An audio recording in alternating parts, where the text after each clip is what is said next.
Hello दोस्तों, इस video में हम नवंबर महीने की करंट अफेयर पढ़ेंगे जो विजन आईएएस की है। देखिए इसमें क्या है कि ये काफ़ी सेक्शनल में बटे होते हैं। इसमें पॉलिटी अलग होता है, पॉलिटी के जितने भी करंट अफेयर जो भी टॉपिक चर्चा में थे उसमें इसमें अलग इसका सिलेक्शन कर देते हैं। उसके बाद में फिर इधर जैसे आईआर हो गया, ये अलग इसका कलेक्शन होगा। फिर पर्यावरण के टॉपिक हैं जितने भी चर्चा में थे। उसके बाद में फिर जो है साइंस एंड टेक्नोलॉजी होता है, फिर सामाजिक मुद्दे होते हैं। तो ये सब टॉपिक जो है अलग अलग सेक्शन में होता है। इस वीडियो में हम जो है polity and governance topic cover करेंगे। इसमें आप देख सकते हैं कि इसमें पहला टॉपिक जो है प्रस्तावना में समाजवादी एवं पंथनिरपेक्ष शब्द, ये टॉपिक चर्चा में था। फिर दूसरा है भारत में संपत्ति का अधिकार, और तीसरा राजनीतिक दलों में आंतरिक लोकतंत्र, और फिर चौथा संयुक्त राज्य अमेरिका के राष्ट्रपति का चुनाव हुआ है। ये जो है वहाँ के चर्चे में था। इसलिए भारत में नगर निगम और फिर एनजीओ, फिर ये गवर्नेंस का टॉपिक है, और भूमि अभिलेख का डिजिटलीकरण, जितने भी उसके बाद में फिर संक्षिप्त सुर्खियाँ। तो चलिए स्टार्ट करते हैं। हाँ, ये चलिए यहाँ से देखिए पहला जो है वो एक पिटीशन डाली गई थी इसके खिलाफ की, जो है आप लोग जिसे जानते ही होंगे कि जो 42वें संविधान संशोधन अधिनियम में समाजवादी, पंथनिरपेक्ष और अखंडता, ये 3 वर्ड जो है ऐड किए गए थे। तो इसी के खिलाफ जो है चुनौती हुई थी, याचिका पड़ी थी सुप्रीम कोर्ट में। तो सुप्रीम कोर्ट ने डॉक्टर बलराम सिंह बनाम भारत संघ 2024, ये जो है जो पिटीशन करता थे उनका नाम है। मामले में 42वें संविधान संशोधन अधिनियम 1976 के माध्यम से प्रस्तावना में समाजवादी पंथनिरपेक्ष शब्दों को शामिल करने को चुनौती देने वाली याचिका को क्या कर दिया है, खारिज कर दिया है। और जो है देखते हैं इसके बाद में फिर क्या तथ्य है। देखिए आप लोग जानते ही होंगे कि 42वें संविधान संशोधन जो है बहुत ही इम्पॉर्टेंट है, और उसको इसीलिए जो है मिनी कॉन्स्टिट्यूशन बोलते हैं, लघु संविधान कहा जाता है। तो क्योंकि उसमें बहुत ज़्यादा मतलब संविधान में हेरफेर हुआ था, बहुत चीज़ें जो है सही हुई थी। और तो देखते हैं इसमें क्या फैक्ट कुछ है। इन शब्दों को शामिल करने के खिलाफ याचिकाएं इस आधार पर दायर की गई थी कि इन शब्दों को आपातकाल में, आप जानते होंगे कि 1975 और 77 के बीच के दौरान हमारे यहाँ आपातकाल लगा था, किया गया था, और ये लोगों की आकांक्षाओं के प्रतिनिधित्व नहीं करते हैं। मतलब ये जो याचिकाकर्ता हैं उनका यह दावा था। याचिकाकर्ता के यह तर्क भी दिया गया था कि संविधान सभा द्वारा प्रस्तावना अपनाने की तारीख कब 26 नवंबर 1949 के समय ये शब्द मूलतः प्रस्तावना में शामिल नहीं थे। बाद में इसमें कोई अतिरिक्त शब्द जोड़ना संविधान की मूल भावना का उल्लंघन है। ये उनका मानना है जो याचिका डाले थे। अब देखिए कुछ यहाँ पे फैक्ट दिया हुआ है 42वें संविधान संशोधन के बारे में, थोड़ा उसको देख लेते हैं। 42वें संविधान संशोधन, जैसे हमने कहा कि यह लघु संविधान था, मिनी संविधान था कहा जाता है। और जो है इसमें हाँ, संविधान की प्रस्तावना 40 अनुच्छेदों और 7वीं अनुसूची में संशोधन किया गया था। साथ ही संविधान के में 14 नए अनुच्छेद और 2 नए भाग भी जोड़े गए थे। उसके बाद में फिर किए गए प्रमुख परिवर्तन क्या थे, प्रस्तावना में क्या क्या जोड़ा गया था। समाजवादी, पंथनिरपेक्ष और अखंडता देखिए चर्चा में है। तो ये यहाँ से, और वैसे भी जो है यूपीएससी हो गया, पीसीएस हो गया, ये सब प्रस्तावना और ये इसका जो है मोस्ट फेवरेट टॉपिक रहता है।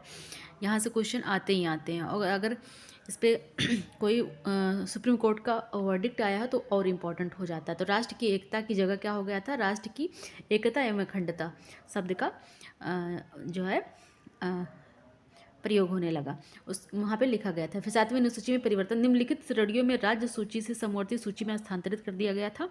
ये जो बहुत सारी चीज़ें जो राज्य सूची में थी अब उनको समवर्ती सूची में कर दिया गया था। आप लोग पढ़े होंगे कि 3 सूचियाँ होती हैं, एक केंद्र की जो सूची होती है और दूसरी राज्य सूची होती है, तीसरी समवर्ती सूची होती है। तो इसमें जो है शिक्षा वन, वन्यजीव और पक्षियों का संरक्षण, भार एवं माप, न्याय का प्रशासन और सभी न्यायालयों का गठन व संगठन, सुप्रीम कोर्ट और हाई कोर्ट को छोड़कर। ये सभी किसमें? समवर्ती सूची में शामिल हो गई। आपातकाल राष्ट्रपति को न केवल पूरे देश में बल्कि किसी विशेष भाग में भी आपातकाल को घोषित करने के लिए अधिकृत करने हेतु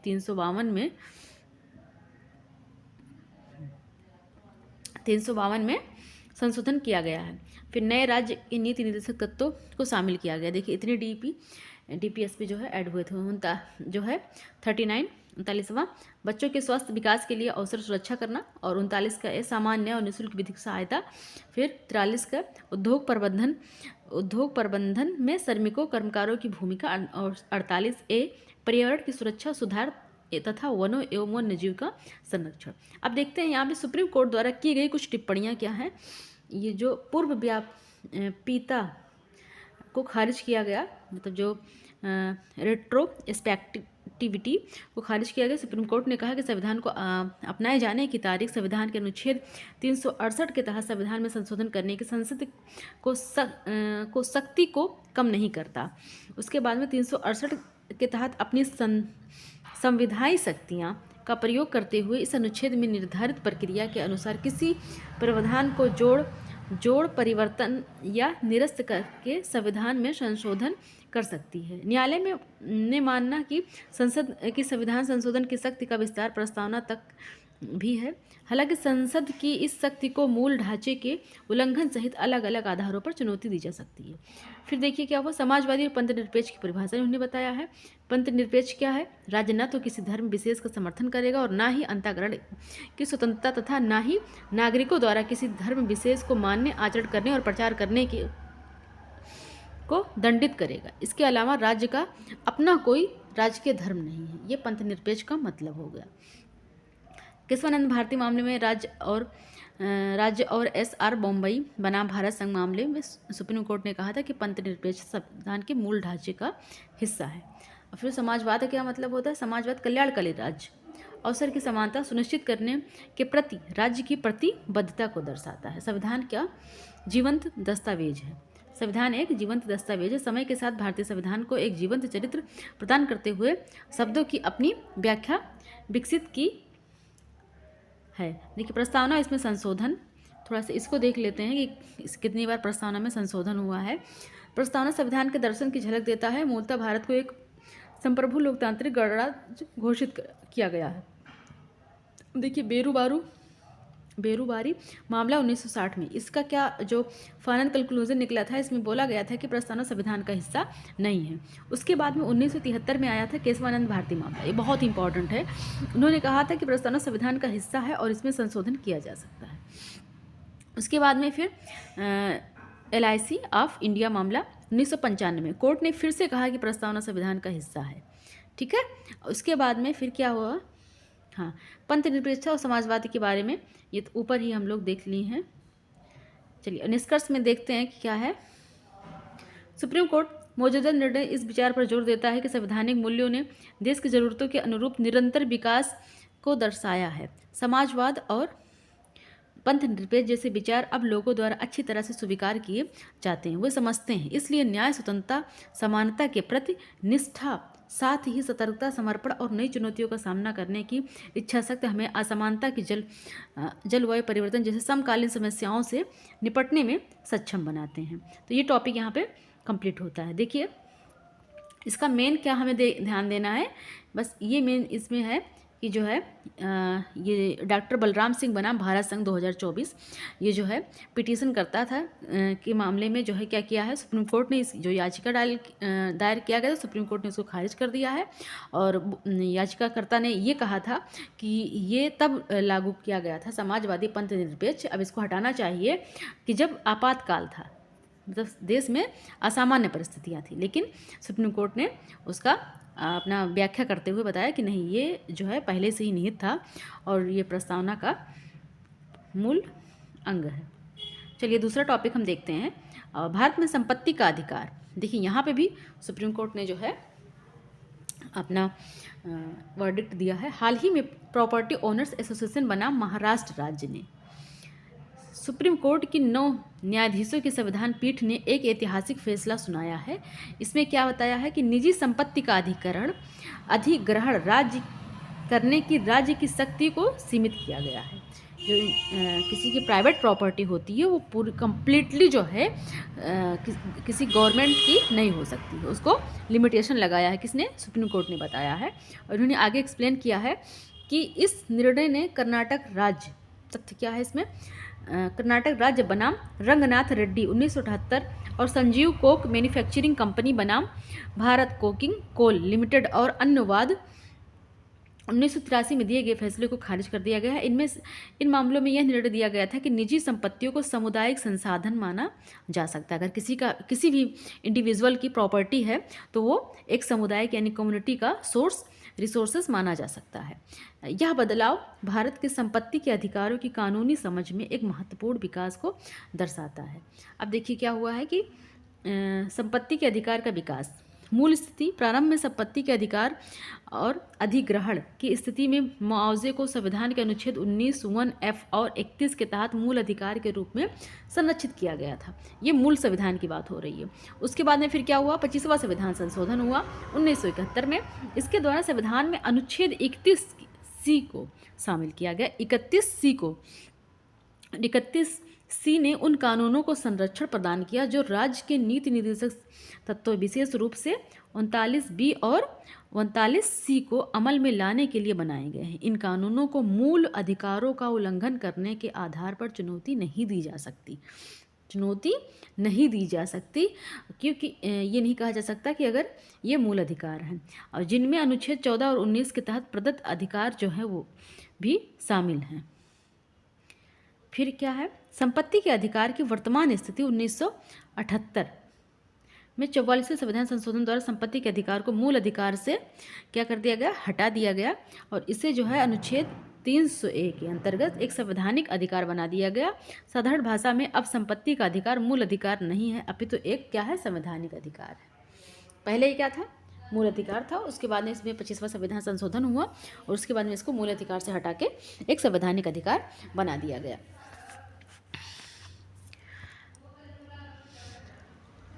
और उसके बाद में फिर देखिए हालिया निर्णय प्रॉपर्टी ओनर्स एसोसिएशन बनाम महाराष्ट्र के मुख्य बिंदुओं पर एक नज़र।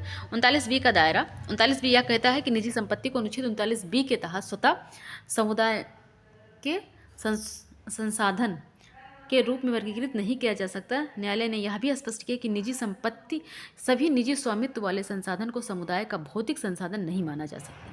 देखिए, नहीं माना जा सकता, ऐसे मतलब ये स्टेटमेंट याद कर लीजिएगा, आएगा ऐसे लिख के कि माना जा सकता, तो क्या है? नहीं माना जा सकता। राज्य की नीति निर्देशक तत्व भाग 4 का हिस्सा है। इसके अनुसार राज्य को यह प्रयास करना चाहिए कि समुदाय भौतिक संसाधनों का स्वामित्व व नियंत्रण इस प्रकार बटा हो जिससे सामूहिक हित की सर्वोत्तम रूप से पूर्ति हो। साधारण भाषा में अनुच्छेद 39B राज्य के निर्देशक तत्व कि वह समुदाय के सभी संसाधनों जैसे कि जमीन, खादान, वन, पानी आदि का स्वामित्व और नियंत्रण इस तरह से करे कि सभी लोगों का भला हो। देखिए, संपत्ति अधिग्रहण का अधिकार, इसमें क्या है? 39B ये राज्य को निजी संपत्ति के अधिग्रहण की विधायी शक्ति प्रदान नहीं करता।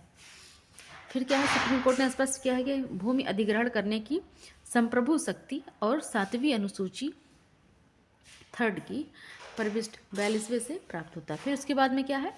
वर्गीकरण के लिए मानदंड, यानी उसकी प्रकृति और उपलब्धता और किस कमी, समुदाय कल्याण पर प्रभाव, निजी हाथों में संकेंद्रण, आर्थिक नीति में लचीलापन, अनुच्छेद 41C की वैधता, इसको जो है अभी भी इसको वैध माना गया है। सार्वजनिक कल्याण और निजी संपत्ति के अधिकारों के बीच संतुलन बनाना है। फिर आगे क्या है? देखिए, ये यहाँ पे एक फैक्ट निकल के आता है, एमिनेंट डोमेन का सिद्धांत। ये क्या कहता है? यह एक कानूनी सिद्धांत है जो सरकारों को निजी संपत्ति को सार्वजनिक उपयोग के लिए अधिग्रहित करने की अनुमति देता है। यह सिद्धांत समाज कल्याण और संपत्ति के अधिकारों के बीच क्या करता है? संतुलन स्थापित करता है। सभी स्तरों की सरकारें इस शक्ति का प्रयोग कर सकती हैं, लेकिन संपत्ति के स्वामी को उचित मुआवजा प्रदान करना अनिवार्य है। यहाँ पे ये पॉइंट बहुत ध्यान से देख लीजिए, ठीक है? तो उसके बाद में अब यहाँ पे ये हमारा कंप्लीट होता है। और इसके क्या है? एमिनेंट डोमेन सिद्धांत के तत्व क्या है? सार्वजनिक उपयोग, उचित मुआवजा, उचित प्रक्रिया और सरकारी अधिग्रहण। देखिए सुप्रीम कोर्ट के क्या इस पर प्रभाव पड़ेगा, इस पर प्रभाव क्या है, विधायी और नीतिगत प्रभाव, संपत्ति अधिग्रहण, कानूनी भूमि और सुधारों को सामाजिक कल्याण के कार्यक्रम के प्रभावित कर सकता है। और आर्थिक सुधार में क्या होगा, निजी निवेश को समर्थन प्रदान करता है। उसके बाद में फिर राजनीतिक बहस, भूमि पुनर्वितरण के आकार को आकार दे सकता है। फिर संवैधानिक जांच। निष्कर्ष के तौर पर यह कहा जा सकता है कि सुप्रीम कोर्ट ने अनुच्छेद 39B पर स्पष्टता प्रदान किया है और कोर्ट ने कहा है कि निजी संपत्ति को सार्वजनिक हित में इस्तेमाल करने के लिए समुदाय के भौतिक संसाधन के रूप में वर्गीकृत किया जा सकता है, लेकिन ऐसा करते समय हर मामले में अलग अलग परिस्थितियों को ध्यान में रखना होगा। ठीक है, इस निर्णय में समानता और संपत्ति के अधिकारों सहित संवैधानिक सिद्धांतों को बनाए रखने के लिए सरकारी कार्रवाई की आवश्यकता पर जोर दिया गया है और सार्वजनिक न्याय सिद्धांत के माध्यम से क्या किया गया है, संसाधन प्रबंधन को बढ़ावा दिया गया है। ठीक है, तो ये हमारा टॉपिक था। इसमें मेन क्या आपको देखना है, एक बार रिकॉल हो जाए, भारत में संपत्ति का अधिकार। तो इसमें भी क्या हुआ था, एक प्रॉपर्टी ओनर्स एसोसिएशन बना महाराष्ट्र राज्य मामले में। सुप्रीम कोर्ट ने जो है वो अपना ऐतिहासिक फैसला सुनाया। उन्होंने कहा कि जो है किसी निजी संपत्ति का जो अधिग्रहण करने की राज्य की जो शक्ति है, जो गवर्नमेंट उसको ऑक्युपाई कर सकता है, वो उन्होंने बताया कि वो एक सीमित है, उसकी भी एक दायरा है। ऐसा नहीं है कि वो सारी संपत्ति को कब्जा कर सकता है। ठीक है, फिर ये यहाँ पे तीसरा टॉपिक है क्या, राजनीतिक दलों में आंतरिक लोकतंत्र। जो लोकतांत्रिक पार्टियां होती हैं उनमें आंतरिक लोकतंत्र कैसा है, इसके बारे में क्या हुआ है कि भारत में राजनीतिक दलों के भीतर लोकतांत्रिक कार्य प्रणाली को लागू करने में भारतीय चुनाव आयोग की भूमिका पर चर्चा चल रही है। ये क्या है, दलों में आंतरिक लोकतंत्र क्या है, राजनीतिक दलों में आंतरिक लोकतंत्र का अर्थ है कि पार्टी के भीतर लोकतांत्रिक मूल्यों का पालन किया जाना। ऐसी स्थिति में लोकतांत्रिक सिद्धांत का पालन कर पार्टी के सभी सदस्यों को समान रूप से भाग लेने का अवसर प्रदान कर राजनीतिक दल की आंतरिक व्यवस्था, संरचना और समन्वय को प्रबंधित किया जाता है। इसका सीधा संबंध इस व्यवस्था से है कि उस पार्टी में उम्मीदवारों का चयन कैसे किया जाता है, नेता कैसे उभरते हैं, नीतियां कैसे बनाई जाती हैं, फंडिंग कैसे प्राप्त होता है। आप लोग देखते होंगे कि किसी एक विशेष पार्टी के एक विशेष व्यक्ति का और जो है उसी का सारा दबदबा रहता है, बाकी और जितने भी उसके नीचे भी रहते हैं वो उनकी जी हुजूरी ही करते रहते हैं। तो उसी के जो है कि किया गया है कि पार्टी के बीच में भी लोकतंत्र होना ज़रूरी है। राजनीतिक दलों के भीतर आंतरिक लोकतंत्र की आवश्यकता क्यों है, विकेंद्रीकरण के लिए, उसके बाद में अपराध को रोकने के लिए, प्रतिनिधित्व के लिए, युवाओं की भागीदारी होगी, इससे भ्रष्टाचार में कमी आएगी। उसके बाद में पारदर्शिता और सूचना का मुक्त प्रवाह होगा। फिर राजनीतिक दलों में आंतरिक लोकतंत्र की कमी के लिए उत्तरदायी कारण क्या क्या है, इसको देख लीजिए। कानूनी समर्थन का अभाव एक ये तो सबसे ज़्यादा यही कमी है। और उसके बाद में फिर जो है दंडात्मक प्रावधान का अभाव, फिर संरचनात्मक चुनौतियां भी हैं और अन्य हैं जैसे इच्छा शक्ति का अभाव और कमजोर संगठन ढांचा। अब देखिए आगे की राह क्या हो सकती है कि पारदर्शिता, चुनाव सुधारों से संबंधित सरकार द्वारा गठित समिति, जैसे ये याद कर लीजिएगा, तारे कुंडे समिति, दिनेश गोस्वामी समिति और इंद्रजीत गुप्ता समिति। 1998 में ये राजनीतिक दलों के कार्यों में अधिक पारदर्शिता की आवश्यकता पर जोर दिया गया था। ये कौन थी, तारा कुंडे समिति, दिनेश गोस्वामी समिति और इंद्रजीत गुप्ता समिति। ये जो है चुनाव आयोग से संबंधित थी कि उसमें ट्रांसपेरेंसी होनी चाहिए चुनाव इलेक्शन में टाइम। चुनाव सुधार पर विधि आयोग की सिफारिश से 255वीं रिपोर्ट को अपनाया। लोक प्रतिनिधित्व अधिनियम 1951 में नया अध्याय, इसमें आंतरिक लोकतंत्र, दलीय संविधान, दलीय संगठन, आंतरिक चुनाव, उम्मीदवार, मतदान प्रक्रिया, गैर अनुपालन के कुछ मामले सहित किसी भी दल का पंजीकरण रद्द करने की चुनाव आयोग की सख्ती को संबंधित प्रावधान शामिल हैं। किसमें, लोक प्रतिनिधित्व अधिनियम 1951 में। और संविधान के कामकाज की समीक्षा के लिए राष्ट्रीय आयोग होना चाहिए। ठीक है, इसकी सिफारिश से की गई थी। चलिए आगे चलते हैं। संयुक्त राज्य अमेरिका में राष्ट्रपति का चुनाव हुआ है। ये सबको पता होगा कि जो है डोनाल्ड ट्रंप जो है वहाँ के फिर से राष्ट्रपति बन गए हैं। तो इसे हाल सुर्खियों में क्यों था, हाल ही में संयुक्त राज्य अमेरिका के राष्ट्रपति चुनाव निर्वाचक मंडल प्रणाली के माध्यम से आयोजित किया गया, जिससे संयुक्त राज्य अमेरिका के राष्ट्रपति चुनाव बना भारत के राष्ट्रपति। अब इसको देखते हैं हम क्या हुआ है। एक तरफ है अमेरिका का राष्ट्रपति, वहाँ कैसे चुना जाता है, और एक तरफ है भारत का। तो अमेरिका में क्या है, अमेरिकी राष्ट्रपति उपराष्ट्रपति का चुनाव सीधे नागरिकों द्वारा नहीं किया जाता। नागरिक इलेक्टोरल कॉलेज के 538 सदस्यों यानी कि इलेक्टर्स निर्वाचक को चुनते हैं। तो डायरेक्ट नहीं होता, उनको चुने जाते हैं। उसके बाद में फिर 538 सदस्यीय इलेक्टोरल कॉलेज यानी निर्वाचक मंडल में सीनेट के लिए 100 इलेक्टर्स सदस्य, हाउस ऑफ रिप्रेजेंटेटिव के लिए और 435 इलेक्टर्स तथा डिस्ट्रिक्ट ऑफ कोलंबिया के लिए 3 इलेक्टर्स चुने जाते हैं। ये इलेक्टर्स ही वास्तव में अमेरिकी राष्ट्रपति और उपराष्ट्रपति का चुनाव करते हैं। देखिए कितना इसमें जो है वो है। राज्यों के निर्वाचक की संख्या अलग अलग होती है। प्रत्येक राज्य को उतने ही निर्वाचक मिलते हैं जितने उसकी कांग्रेस सदन और सीनेट में सदस्य या प्रतिनिधित्व होते हैं। राज्यों को उनकी संख्या के आधार पर निर्वाचकों की संख्या प्रदान की गई है। चुनाव के बाद प्रत्येक निर्वाचक एक वोट डालता है। जो उम्मीदवार कुल 538 इलेक्टर्स में से आधे से अधिक 270 वोट प्राप्त करता हुआ यह संयुक्त राज्य अमेरिका का राष्ट्रपति बन जाता है। और भारत में क्या होता है, भारत का राष्ट्रपति, देखिए कितना सिंपल हमारे यहाँ का निर्वाचन। भारत में भी राष्ट्रपति का चुनाव एक निर्वाचक मंडल द्वारा किया जाता है। इस निर्वाचक मंडल में निम्नलिखित सदस्य शामिल होते हैं। कौन होते हैं? संसद के दोनों सदनों के निर्वाचित सदस्य, संसद के दोनों सदनों, लोकसभा और राज्यसभा, और राज्यसभा की विधानसभाओं के निर्वाचित सदस्य। इसमें राष्ट्रपति राष्ट्रीय राजधानी दिल्ली और केंद्र शासित प्रदेश कौन, पुदुचेरी के विधानसभाओं के निर्वाचित सदस्य भी होते, सिर्फ निर्वाचित, मनोनीत नहीं। उसके बाद में 17वें संविधान संशोधन अधिनियम 1992 के तहत राष्ट्रपति चुनाव के लिए दिल्ली और पुडुचेरी विधानसभा के निर्वाचित सदस्यों को निर्वाचक मंडल में शामिल किया गया था। नोट: संसद के दोनों सदनों तथा राज्य विधानसभाओं के नामांकित या मनोनीत सदस्य निर्वाचक मंडल में शामिल नहीं होते हैं। यहाँ पे ये चीज़ याद रखिएगा। फिर क्या है? शासी अधिनियम नियम। प्रत्येक राज्य अपने स्वयं चुनाव नियम बनाता है और जो अमेरिका की विकेंद्रीकृत प्रणाली को दर्शाता है। अमेरिका के अलग अलग राज्य अपनी चुनावी प्रक्रिया की देखरेख और प्रबंधन करते हैं। राष्ट्रपति और उपराष्ट्रपति चुनाव अधिनियम 1952 के तहत हमारे यहाँ होता है। फिर नामांकन प्रक्रिया, उम्मीदवार प्राइमरीज और कॉकसेस के माध्यम से पार्टी नामांकन सुरक्षित करता है। राष्ट्रपति भारत में क्या होता है? उम्मीदवार का नामांकन पत्र प्रस्ताव के रूप में कम से कम 50 निर्वाचकों और अनुमोदकों के रूप में कम से कम 50 निर्वाचकों द्वारा हस्ताक्षरित होना चाहिए। और चुनाव पद्धति ये जो है, उसके बाद में फिर मतगणना प्रक्रिया और फिर चुनाव कब आयोजित किया जाता है। हमारे उनके यहाँ 4 साल में होता है, हमारे यहाँ 5 साल में किया जाता है। और जो है रनिंग मेट के राष्ट्रपति पद का उम्मीदवार एक संभावित साथी या उपराष्ट्रपति पद का उम्मीद चुनता है और भारत के उपराष्ट्रपति को अलग से चुनाव होता है।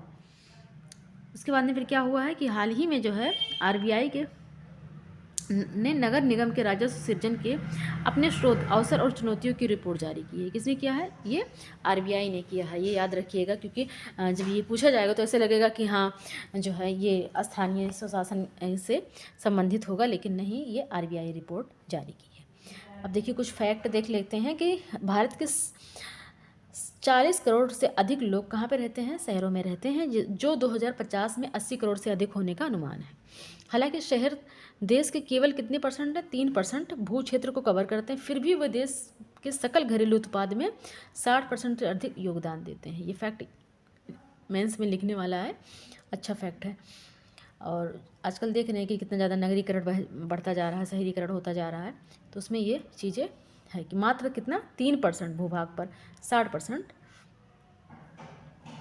जो है ये घरेलू GDP में योगदान दे रहे हैं। उसके अंदर 74वें संविधान संशोधन में क्या हुआ था? स्थानीय शासन औपचारिक रूप से इसको संवैधानिक दर्जा प्राप्त हुआ था। फिर स्थानीय सरकारों के कार्य 74वें संविधान संशोधन के जरिए संविधान के 12वीं अनुसूची में 18 विषयों को शामिल किया गया है। और फिर शहरी योजना निर्माण, भूमि का उपयोग, विनियमन, निर्माण इत्यादि विषय शामिल हैं। फिर राजस्व एवं राजकोषीय शक्तियाँ, इसमें जो है इसके तहत राज्य सरकार के पास यह अधिकार है कि वह शहरी स्थानीय निकायों को कर, शुल्क व फीस लगाने की शक्ति प्रदान कर सकती है। साथ ही राज्य सरकार कुछ राजस्व स्रोतों को ULVS भी सौंप सकती हैं। चलिए उसके बाद में इसका जो है अस्थाई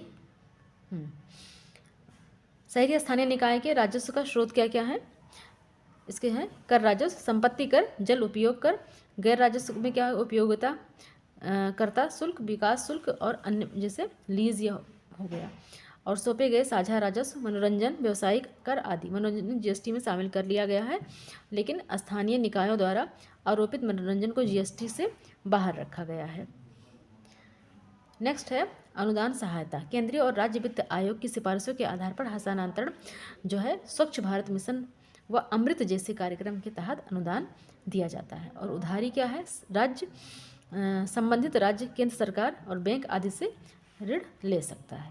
यानी ये बताया गया है कि जो स्थानीय स्वशासन है उनके जो है कहाँ से सोर्स ऑफ इनकम है, कहाँ से वो पैसे इकट्ठा कर सकते हैं। तो जो है कर राजस्व है, फिर गैर कर राजस्व है, फिर अन्य प्रॉपर्टी जैसे लीज वगैरह हो गया। उसके बाद में फिर जो गवर्नमेंट उनको पैसे देती है और कुछ चीज़ों पे उन्हें शेयर करना होता है केंद्र सरकार राज्य सरकार से, तो वो चीज़ इसमें है। फिर एक होता है अनुदान, सब्सिडी वगैरह। दूसरा क्या है कि राज्य सरकार जब चाहे तो वो बैंक वगैरह से उधार ले सकती है। फिर RBI रिपोर्ट में मुख्य बिंदु पर एक नज़र। इसमें क्या है कि जो है इन्होंने क्या बताया है कि कम राजस्व संग्रह। इन्होंने बताया है कि 2023-24 में देश में नगर पालिकाओं का कुल राजस्व संग्रह देश के सकल घरेलू उत्पाद के केवल 0.6% रहा। देखिए 0.6% केवल मात्र था।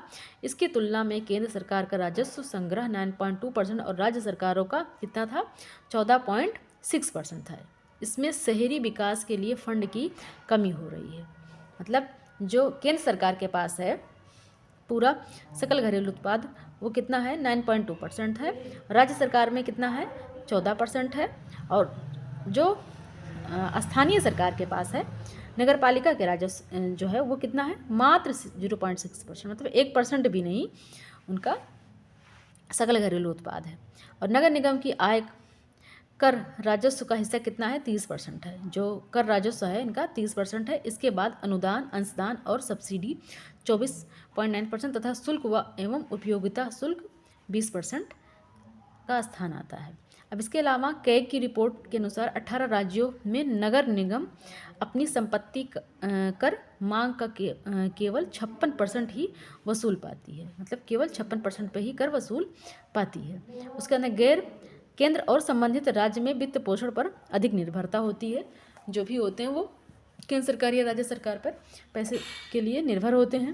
नगर पालिका के उधार में वृद्धि 19-20 में 2,886 करोड़ रुपए से बढ़कर कितना हो गया है, 23-24 में 13,364 करोड़ रुपए हो गया। यह कुल प्राप्तियों की 1.9% से बढ़कर 5.2% हो गई है। देखिए कितना ज़्यादा हो गया है। नगर पालिका बॉन्ड या बॉन्ड बाजार अभी भी अविकसित है। इनका मूल्य 4,204 करोड़ रुपए है। यह मूल्य कॉरपोरेट बॉन्ड का 0.9% है। और अधिकांश नगर पालिका बॉन्ड धारक निजी निवेशक और संस्थाएं हैं। इसमें निवेशकों की भागीदारी सीमित हो जाती है। ग्रीन बॉन्ड बाजार अभी भी प्रारंभिक चरण में है। फिर क्या है, नगर पालिका जो है संबंधित मुद्दे क्या हैं, चुनौतियाँ क्या हैं, सिफारिशें और तदर्थ कार्यान्वयन करना CFS का। फिर भारतीय शहरों में कम अवशोषण क्षमता। उसके बाद अन्य गवर्नेंस संबंधी चुनौतियां भी हैं। और राज्य चुनाव आयोग, मानव संसाधन, शहरी योजना निर्माण और सेवा वितरण। फिर आगे की राह क्या हो सकती है, वही जो कमियां उसको पूरी कर दी जाए, सुधार हो जाएगा। स्वयं के स्रोतों से राजस्व बढ़ाना। और उसके बाद में फिर डिजिटलीकरण, भुगतान प्लेटफॉर्म को अपनाना, गैर कर राजस्व, जल, स्वच्छता और अपशिष्ट प्रबंधन के उपयोगकर्ताओं में शुल्क समायोजित करना चाहिए, समय पर हस्तांतरण होना चाहिए, पैसे जो भी अनुदान है, भुगतान है, वित्त पोषण का विवरण विविधीकरण होना चाहिए और पारदर्शिता होना चाहिए। ये सब इसके इम्पॉर्टेंट फैक्ट हैं। तो ये हमने ये चीज़ इसमें देखा कि क्या है कि RBI ने रिपोर्ट जारी किया है और उन्होंने बताया है कि स्थानीय जो सरकार है, नगर निगम खासकर, उसके बारे में उन्होंने पूरा सर्वे किया और रिपोर्ट बताया है कि वहाँ के जो सोर्स हैं या जो GDP हैं, उनका जो योगदान है या प्रोडक्शन है उनका बहुत ही कम है। ये फैक्ट याद रखिएगा कि जो है ये वाला चीज़ें कि एक केंद्र सरकार का कितना राजस्व संग्रह है 9.2% और राज्य सरकार का 14%। और लेकिन जो है इसमें तुलना करने जब करोगे तो एक आंकड़ा मिलेगा 0.6% का। ये तुलनात्मक रूप से बहुत अच्छा फैक्ट है याद करने के लिए।